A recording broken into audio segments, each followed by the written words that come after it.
मौला अली के बारे में उलमा ने लिखा, यानी शिया उलमा नहीं, सुन्नी उलमा नहीं, जो साइकोलॉजी के माहिर, या अली की जात इस एतबार से बड़ी अजीब जात है कि कुछ ऐसी क्वालिटीज होती है जो एक वक्त में एक आदमी में जमा नहीं होती।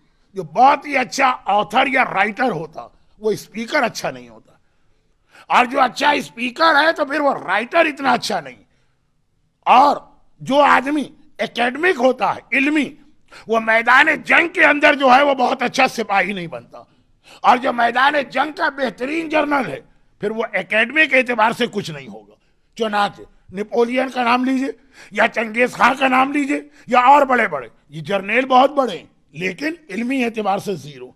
और जो बहुत बड़े बड़े एकेडमिक आदमी हैं, आइंस्टाइन हो के न्यूटन, ये लोग मैदान जंग के नहीं हैं। इसी अंदाज से जो आदमी मुसल्ले पर ज्यादा बैठने लगे फिर उसे दुनिया की खबर नहीं होती, और जो सोशल वर्क ज्यादा करे फिर वो मुसल्ले पर बैठने को तैयार नहीं होता। अजीब जात है हल्लाल मुश्किलात, मुश्किल कुशाए कायनात, अमीरुल मोमिनीन अली इब्न अबी तालिब अलैहिस्सलातु वस्सलाम।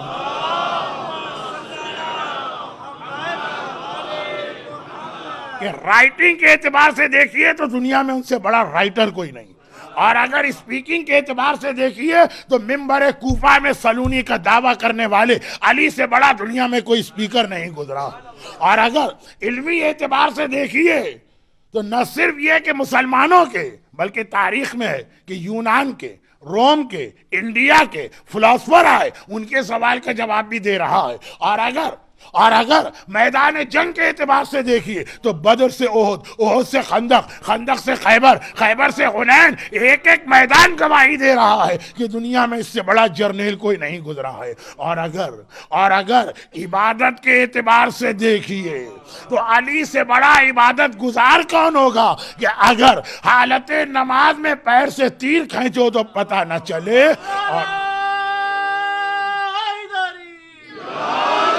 और दूसरी जानिब देखिए, इतनी इबादत करने वाला जो ज़रार ने बताया, बहुत मशहूर रिवायत, बुजुर्गों ने बार बार सुना। ज़रार अली के खासुल खास साहबी, अली की शहादत के बाद किसी काम से हाकिम शाम मुआविया के दरबार में जाना पड़ा। मुआविया ने सोचा जरा सा ज़रार को परेशान किया जाए, टीजिंग वाली कैफियत। कहा कि ज़रार ये बताओ तुम्हारा मौला कैसा था? कहा तुम सुन के बर्दाश्त भी नहीं कर सकते हो, अली के फजाइल हर आदमी से बर्दाश्त भी नहीं हो सकते। कहा तुम्हें बताना पड़ेगा। कहा सुनो। एक बार जलाल आ गया ज़रार को, नियाम से तलवार निकाली, तलवार जमीन पे लगाई, उसके सारे खड़े हुए और कहा लक़द रअयतहु फ़िल लैल व हुवा क़ाइमुन फ़ी मिहराबिही क़ाबिज़ुन अला लह्यतिही यतमलमलु तमलमुल सलीम व यब्की बुकाअल हज़ीन व यक़ूलु आह आह मिन क़िल्लति ज़ाद व तूलि सफ़र व बुअदि तरीक़ व ख़शूनतिल मस्जिद व अज़ीमिल मौरिद। सुना है हाकिम शाम मुआविया, मैंने अपने मौला को देखा कि रात का वक्त आ गया, सारे दिन के थके हुए अली हैं, लोग बिस्तर पे जाके सो गए और अली बिस्तर पे नहीं गए, मेहराब इबादत में आके खड़े हो गए, रीशे मुबारक को हाथों में थामा, इस तरह तड़प रहे हैं जैसे वो आदमी तड़पता है जिसे सांप ने काटा हो, और इस तरह रो रहे हैं जैसे वो माँ रोती है जिसका जवान बेटा मर गया, और तड़पते तड़पते और रोते रोते कह रहे हैं आह आह मेरे पास सामान सफर कितना कम है और कितनी खतरनाक मंजिल कब्र से होके जाना है, वो अजीमिल मौरिद,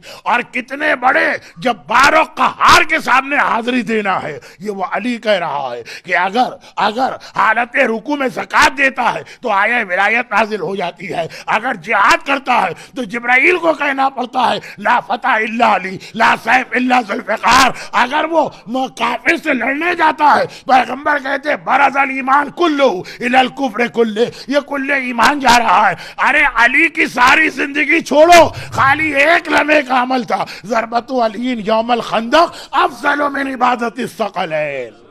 वो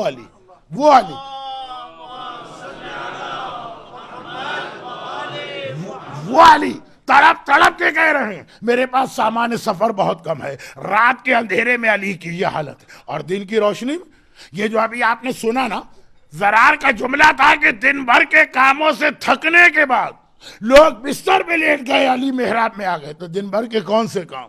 अब अली रात के वक्त अगर इस तरह मुसल्ले पे बैठते हैं तो दिन के वक्त पूरी इस्लामी दुनिया के हालात की फिक्र है। यहां तक अली परेशान है कि मिंबर पे सलूनी का खुतबा दे रहे, अरे एक बार खुतबा रोक दिया और लोगों ने देखा अली की आंखों में आंसू आ गए, घबरा के कहा या अमीरुल मोमिनीन, खुतबा देते देते आप रो क्यों रहे हैं? कहा कि इस वक्त मेरी आंखों ने देखा, ये हमारी और आपकी आंख कोई थोड़ी है, ये अली की आंख है। अभी मेरी आंखों ने देखा कि हाकिम शाम मुआविया की फौजें मेरी मुल्क की सरहदों में एंटर हुई और पहले गांव में उन्होंने लूटमार शुरू कर दी और एक यहूदी की छोटी सी बच्ची थी, उसके कान में गोशवारे थे। हाकिम शाम के एक सिपाही ने गोशवारे छीने, जब ये गोशवारे छीने तो बच्ची रोने लगी। मेरे मुल्क में रहने वाली एक छोटी सी बच्ची, चाहे यहूदी के घर की बच्ची क्यों ना हो, अली सबका सरपरस्त है, अली हर यतीम का, अली हर बेवा का, अली हर कमजोर का, अली हर गरीब का सहारा, सरपरस्त और वाली है। उसकी आंखों में आंसू आए तो उसके आंसुओं ने मुझे रुला दिया है। ये वो आदमी जो इबादत करे तो नमाज पढ़े तो ऐसी नमाज, लेकिन माशरे के हालात से इतना बाखबर, ऐसा होता नहीं है। और मैदान जंग का सिपाही इल्मी मैदान में सिफर होता, बड़े बड़े साइंटिस्ट मैदान जंग में सिफर होते हैं। घर के अंदर बैठ के अल्लाह की इबादत करने वाला, उसे नहीं पता चलता बाहर क्या हो रहा, और जो ज्यादा सोशल एक्टिविटीज में आ जाए इसके बाद उसे फिर नमाज और रोजे की फिक्र नहीं होती। ये मेरा मौला है जिसके अंदर ये मुख्तलिफ किस्म की क्वालिटीज और सिफात जमा हो गई, और यही डिमांड, ये था मेरा असल जुमला, और यही डिमांड अली ने अपने हर जाने वाले से की है कि देखो, एक जानिब तुम अल्लाह के इतने इबादत गुजार हो, अल्लाह के इतने इबादत गुजार हो कि आप मुसलमान 70 रकत नमाज पढ़े, हमारे शिया की पहचान ये है कि रोजाना 51 रकत नमाज पढ़ता हो। एक जानिब इतने इबादत गुजार हो और दूसरी जानिब माशरे के हालात से वेल अवेयर होना है। तुम्हारा ये मसला नहीं होना चाहिए कि जी हमने नमाज पढ़ ली, हमने रोजा रख लिया, हमने खुमुस दे दिया, हम तो इस साल हज पे होके आ गए, अब हमें इससे क्या ताल्लुक, ये फुला इस्लामी मुल्क में क्या हो रहा, हमें इससे क्या ताल्लुक कि फुला एंटी इस्लाम क्या कर रहा, हमें इससे क्या ताल्लुक, फुला एंटी अहले बैत क्या कर रहा। भाई हमने नमाज पढ़ दी, रोजा रख लिया हमारा। और ऐसा भी ना हो, ऐसा भी ना हो कि वो रिलीज, ऐसा भी ना हो कि वो सेमिनार, ऐसा भी ना हो कि फ्लायर तकसीम करने में इतने लगे हुए हो कि औरत है तो उसे हिजाब की परवाह नहीं, मर्द है तो उसे वाजिबात की फिक्र नहीं है, नमाज और रोजा उसके यहाँ जीरो रह जाए। नहीं नहीं, ये दोनों मिलकर एक साथ होना चाहिए, जैसे हुसैन की जिंदगी में नजर आता है। हुसैन कितना इबादत गुजार है। ये जुमला हुसैन की तौहीन, ये जुमला हुसैन की तौहीन है। मैं एक आम आदमी की बात नहीं कर रहा हूं, हुसैन की बात कर रहा हूं। इमाम मासूम, मासूमा माँ का दूध पिए हुए, लेकिन क्योंकि खुद हुसैन के बेटे ने यह जुमला कहा, और वो जुमला आपको याद आ गया होगा, पूछा गया चौथे इमाम से कि मौला ये बताइए कि अहले बैत में आमतौर पर, अहले बैत में आमतौर पर औलाद बहुत ज्यादा होती, खुदा का वादा इन्ना आतईना कल कौफर, आपके बाबा की औलाद इतनी कम क्यों थी? मौला अली भी थे, 28 औलादें, आका हसन भी हैं, 10-12 औलादें। मौला आपके बाबा की औलाद इतनी कम क्यों है? चौथे इमाम से जुमला पूछा जा रहा है आका हुसैन के। चौथे इमाम ने कहा तू इस पे ताज्जुब कर रहा है कि औलाद कम क्यों है, और मुझे इस पर ताज्जुब है कि इतनी औलाद भी कैसे हो गई। मेरा बाबा इतनी इबादत करता था अल्लाह की कि वक्त कहां होता था। अब इसका मतलब ही नहीं कि वाजिबात में कमी है, जो फैमिली का वाजिब हक है वो तो अदा हो रहा है, तभी तो ये औलादें हुई। लेकिन इतना मुसल्ले पे खड़ा रहता था रात रात भर। ये हुसैन इबादत के एतबार से कि चौथे इमाम कहते, मुझे ताज्जुब है इतनी औलादें भी कैसे हो गई। बाबा के पास वक्त कहां था, मगर दूसरी जानिब मस्जिद में या मुसल्ले पर बैठकर इबादत करने वाला इमाम इतना वेल अवेयर है कि जब हाकिम शाम और यजीद ने आलम इस्लाम पे जुल्म करना शुरू किया तो आका हुसैन ने मिना के मैदान में दौरान हज सारे कुरैश को जमा किया और कहा कि अल्लाह तुम्हारे इस एक्सक्यूज को कबूल नहीं करेगा कि जी हम कमजोर थे, हमारे पास कोई पावर नहीं थी, हम क्या बोलते हुक्मरान ये कर रहा है। नहीं, तुम पर वाजिब है कि जो जुल्म तुम्हारे सामने हो तुम्हें उसका डिफेंड करना। देखिए देखिए, मोमिन से पहली डिमांड हुसैन की वही जो रसूलुल्लाह ने उस दुआ में हमें तालीम की है। और एक हदीस में दुआ क्या है, अल्लाहुम्मा अदखिल अला अहलिल कुबूर सुरूर। हर एक को दुआ याद।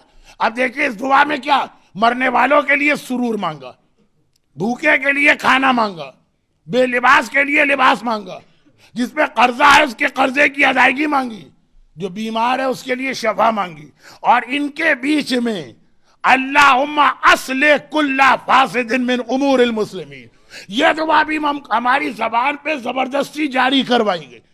अगर ये दुआ पैगंबर की इस दुआ में ना होता ये सेंटेंस, तो हम वैसे कभी ये दुआ ना मांगते। क्या है, खुदा मुसलमानों के जो मामलात है उसकी भी इस्लाह फरमा। अब एक छोटी सी बात, हर आदमी को पता, एक आदमी मरीज है, बीमार है, आप भी बता देंगे, मरीज है, कह रहा दुआ कर। आपने कहा इलाज कहाँ कर रहे हो? उसने कहा मैं इलाज कुछ नहीं कर रहा हूं, मैं तो अल्लाह पे भरोसा करता हूं। आप खुद कहेंगे कि भाई फिर दुआ का फायदा नहीं है, जब तक के इलाज नहीं कराओगे, जब तक के दवा नहीं खाओगे, शिफा नहीं मिलेगी। एक आदमी बेरोजगार, कहा दुआ करो कि अल्लाह मेरे घर में दौलत की बारिश कर दे, ये स्नो हो रही ना, नोट की बारिश हो जाए। आपने कहा भाई तुम बेरोजगार हो, तुमने जॉब के लिए ट्राई कहाँ किया? कहा ट्राई वराई नहीं, वो तो अल्लाह है, अल्लाह पे मैंने छोड़ दिया, मैं घर में बैठा हूं। आप हंस दिए, इसका मतलब आप भी जानते हैं कि कितनी नॉनसेंस बात है। मगर सवाल ये पैदा होता कि बाकी हर चीज में दुआ, कर्जे की अदायगी हो, सेहत हो, और मसलन जॉब हो, उसमें तो आपको पता। लेकिन जब यही सवाल पलट के अल्लाह आपसे कर ले कि तुमने ये जो कहा अल्लाहुम्मा अस्लिह कुल्ला फासिदिन मिन उमूरिल मुस्लिमीन, मुसलमानों के मामलात को दुरुस्त कर दे, तो तुमने कितनी कोशिश की मुसलमानों के मामलात दुरुस्त करने की? भाई वहां मरीज से तुम कह रहे थे कि आए मरीज, जब तक के डॉक्टर के पास नहीं जाओगे और जब तक के दवा नहीं खाओगे कोई फायदा नहीं होगा।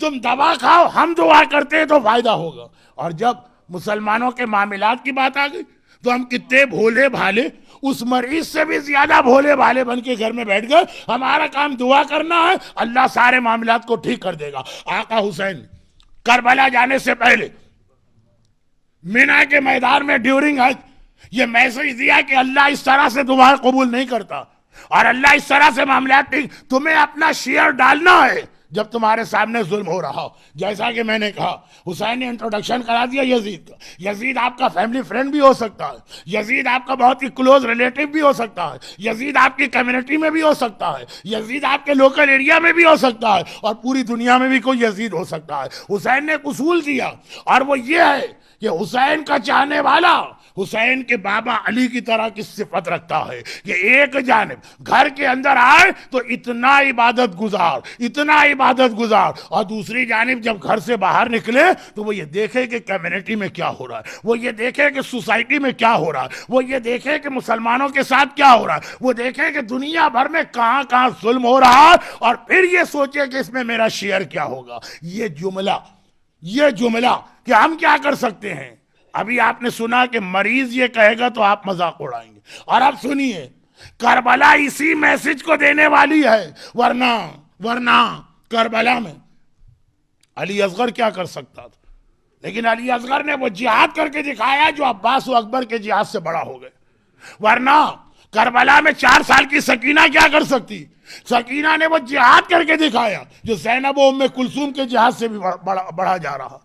वरना करबला में 13 साल का कासिम जैसा गुलबदन क्या कर सकता है, लेकिन नहीं, कासिम ने वो जिहाद किया, खुद आके कहा कि आका मैं ये जानना चाहता हूं मेरा नाम कल के शहीदों में है कि नहीं। वरना करबला में 90 साल या 80 साल का बूढ़ा क्या कर सकता, जिसके हाथ इस तरह से कांप रहे, न तलवार उठा सकता है, न नेजा उठा सकता है, न तीरों कमान संभाल सकता है। लेकिन वहां किसी ने ये एक्सक्यूज पेश नहीं किया कि आका हमारी उम्र बहुत कम है, आका हमारी उम्र बहुत ज्यादा है, आका हमारे पास फिजिकल ताकत नहीं है, आका हमारे पास कोई रिसोर्सेज नहीं है। अरे अगर उस बूढ़े की समझ में कुछ और ना आया तो ये तो कह दिया ना कि आका मैं आपके सामने खड़ा हूंगा ताकि आप नमाज पढ़ाएं और मेरा सीना जो है वो तीरों को रोके। देखिए यह है स्पिरिट ऑफ करबला, यह है करबला का वो वाकया जो हुसैन अपने चाहने वालों से उस जुमले में कि या लैतनी कुंतो माकुम कहा करो,